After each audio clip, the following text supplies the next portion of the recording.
सारे कमेंट आए हुए हैं कि क्या भाई हम इजराइल जो एनएसडीसी से जाएं या फिर किसी प्राइवेट ऑफिस से जाएं। अगर प्राइवेट ऑफिस से जाते हैं तो क्या कुछ प्रोसेस होता है यहाँ पे, वो भी आप बताओ। अगर हम गवर्नमेंट से जाते हैं तो भी क्या कुछ प्रोसेस होता है।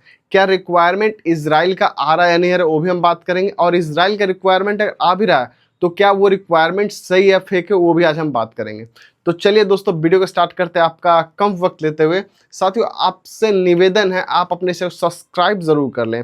तो साथियों देखिए आज हम बात करते हैं क्या एनएसडीसी से जाना चाहिए।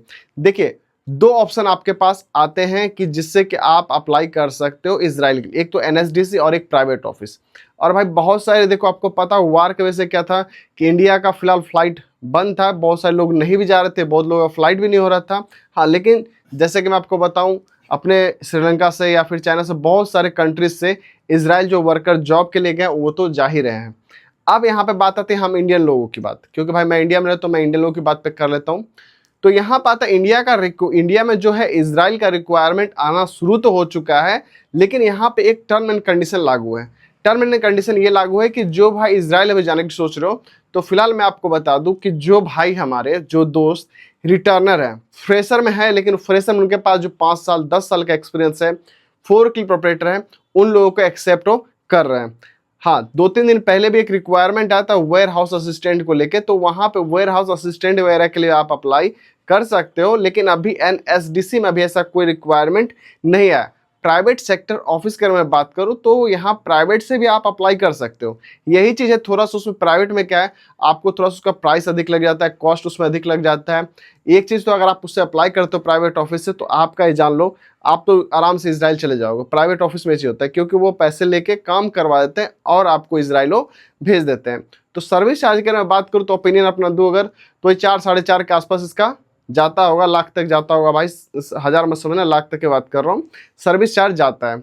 तो वहाँ पे जाने के बाद जो इजराइल आप चल भी जाते हो ना, तो 1,70,000 1,80,000 के आसपास आप आराम से मेहनत करोगे वहाँ पे, चाहे आप रिगर में जाओ, चाहे आप कारपेंटर में जाओ, चाहे आप इलेक्ट्रीशियन हो, चाहे वेयर हाउस असिस्टेंट हो, या फिर किसी भी ट्रेड में हो, तो आप आराम से वहाँ पे पैसा कमा सकते हो। तो जो भाई आप सोच रहे थे इजराइल जाने के लिए, तो इजराइल के लिए आप ओपन है, आप अप्लाई कर सकते हो, इजराइल जा सकते हो। और खास करके गुड न्यूज़ ये है कि जो भाई फ्रेशर है वो भी इजराइल के लिए अप्लाई कर सकते हो, यानी कि मतलब जो फ्रेशर है कोई कभी गए ही नहीं हो, वो भाई भी आप इजराइल के लिए अप्लाई कर सकते हो। तो जो भाई का कमेंट था मैंने आपको बताया कि भाई इजराइल का सब कुछ ओपन हो चुका है, तो आप इजराइल के लिए जा सकते हो।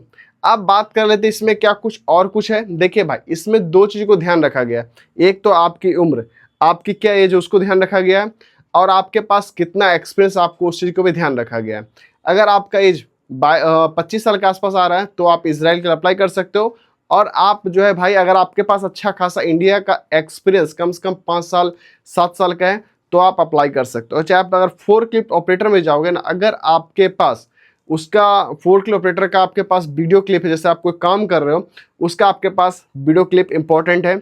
दूसरी बात यहाँ पे आती है कि अगर आप जा रहे हो तो आपके पास लाइसेंस भी होना जरूरी है, जैसे कि फोर्कलिफ्ट ऑपरेटर हो या ड्रम ट्रक ड्राइवर या बस ड्राइवर, तो आपके पास लाइसेंस भी होना अनिवार्य है।